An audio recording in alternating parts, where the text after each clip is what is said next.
Alright guys, welcome back to, I don't remember, part 21, 22, whatever it is, of this 85 Chevy K10 rebuild here we're doing. And as you can see, I've got the chassis out of the shop. I've got my motors pulled up out of the hole. And right now I'm just waiting on these two motor mount brackets to dry where I can get them bolted on. Got them painted. And just pumped this one up to 50 pounds of oil pressure. And we'll get these motor mounts mounted. We'll back a tractor in here, pick it up off the stand, go ahead and put a clutch on it, and then we got to get the transmission on it, and it's back behind here. So when I get this out of the way, I'll back this one back down in the hole here.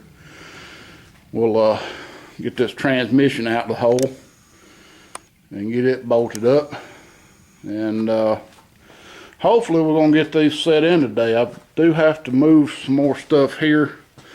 This stuff's got to go, the four-wheeler's got to go somewhere, and we're going to put the motor on it out yonder, and then we'll push it back in here, and this is where it will sit until we're ready to put the cab back on it. Alright, so since we got this out of the way in here, once we get all this engine and all out, we'll hopefully be able to do something with that cab. I got to take it out to the other shop and do some welding on it to fix those cab nuts, whatever, the cab mount nuts that's loose in them. I got to weld those back up, and yeah, then we'll be able to bring it in here and hopefully figure out some way of getting it up off the trailer. I'm hoping I can use this little hand winch right here. I may have to put me another rafter across here, because as you can see, this one's been cut and I just don't trust it. But I'll take that plank there down and just run me a new rafter sister to this one. And we got a good post here that it can sit on, so I believe we'll be all right to do that and use that to pick up the cab off the trailer. So waiting on these to dry, and we'll get back to you as soon as we're ready to put them back on the engine. Alright guys, well, I didn't paint the inside of these, as you can see. You're never going to see that anyway. The outside's got a, really the only thing you're ever going to see is the sides of it and maybe the top, and they're all shiny. And I don't believe there is a certain side these have got to go on. Alright, so up here, I hope you can see, you got these mounting pedestals here, here, and here, and that's where this is going to mount. I'll make sure everything is good. I see something there. I don't know if there's a hole all the way through it or not, but we got a temperature sending unit that goes there. We got to go back.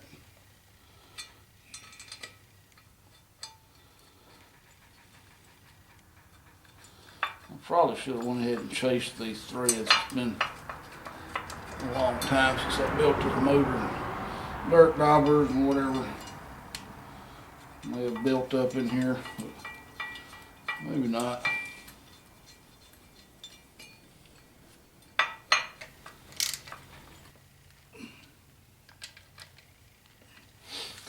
Alright, so there she is. Now I do notice that this paint that I used, it is peeling off the oil pan and the valve covers, and the only thing I can figure is I needed to have used some etching primer. But this stuff's really flecking pretty bad. And I thought that engine paint usually does pretty good by itself, but I guess I should have used some etching primer on these bare metal parts, especially up here. I want to take these valve covers off and repaint them both sides. Peeling pretty good. And yeah, that's the only thing I can figure is that just needed some etching primer. I'm gonna go ahead and get the other one put on the other side and get the tractor back here. I've already put our places to hook, one in the back here, one in the front, and we'll hook it up to the tractor, pick it up, go ahead and put our flywheel on, and clutch.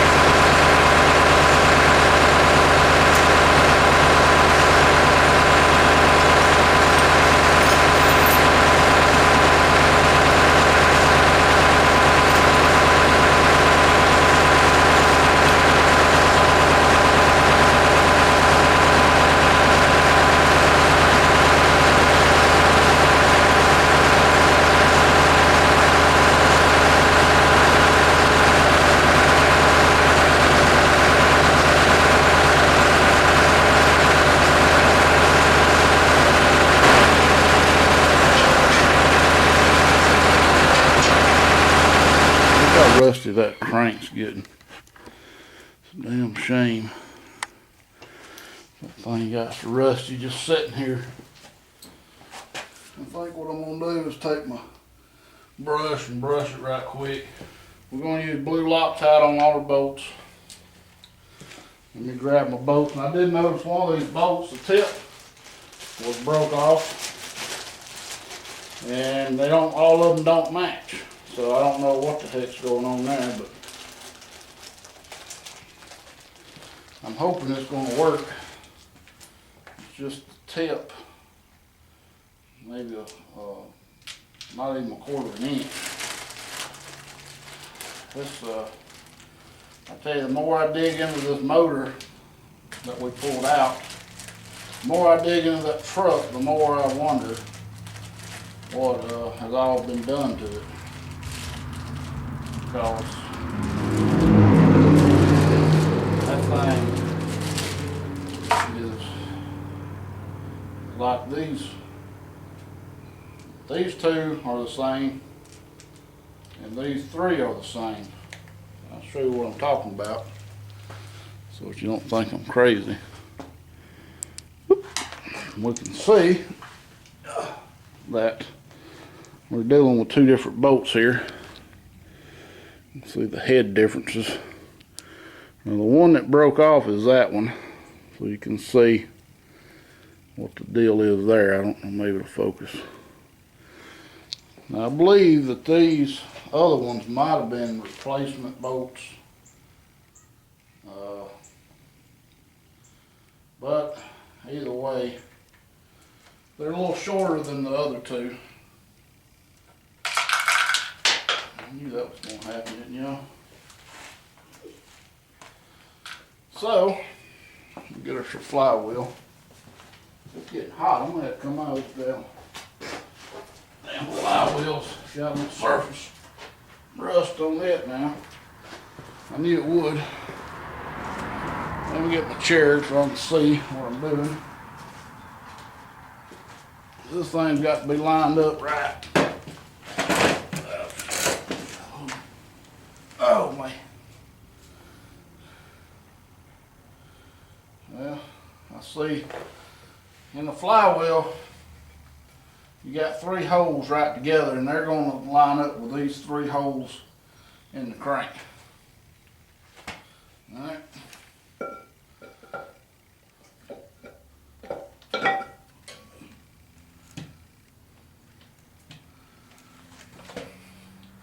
This something's going to fall off on me, sure as hell.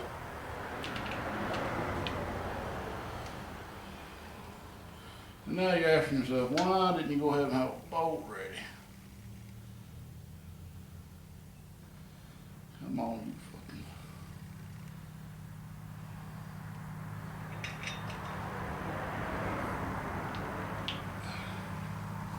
I can't damn see, that's the issue.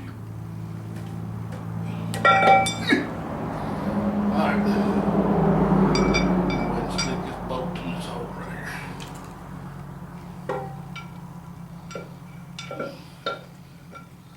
This is really, that ain't it. This is really down low. That is not the bolt I needed. did help me line it up, so it's good enough. So the metal bolt, we don't put nothing in. Now I believe we can get them all started.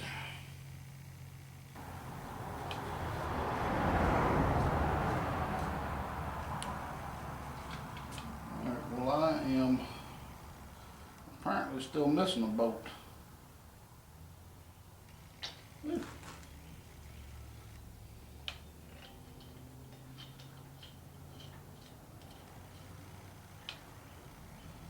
I had 3 and 2.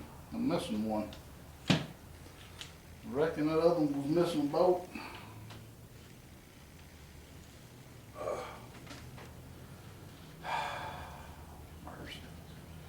I always thought I had kind of prepared for the day, but the more I start doing this stuff, the more I realize that I was not prepared to do all this today.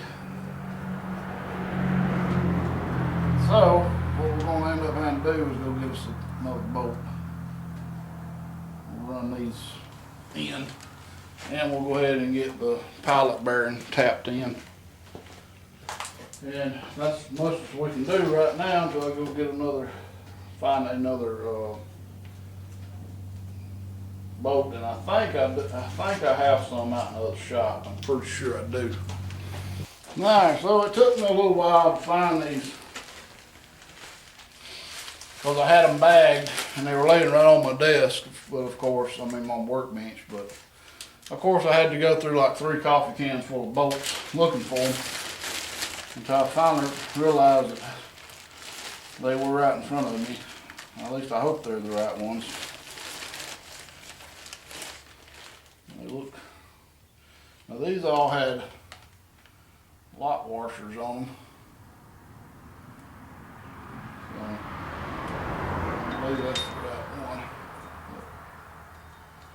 Now I could, and these don't really look like these either.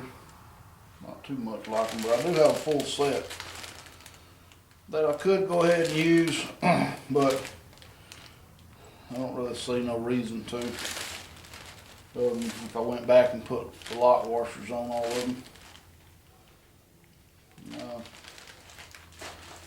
Since I'm going to use Loctite, and I hope I got enough to do the clutch with, you know. I may have to get some more.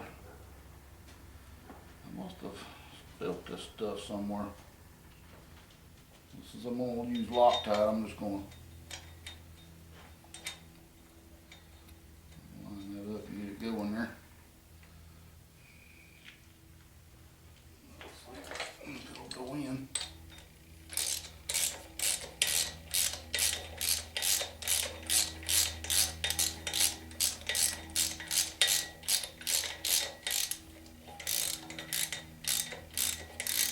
Always good to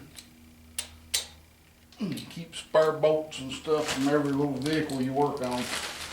Never know when you're going to need them. Alright, so now we are ready to torque these.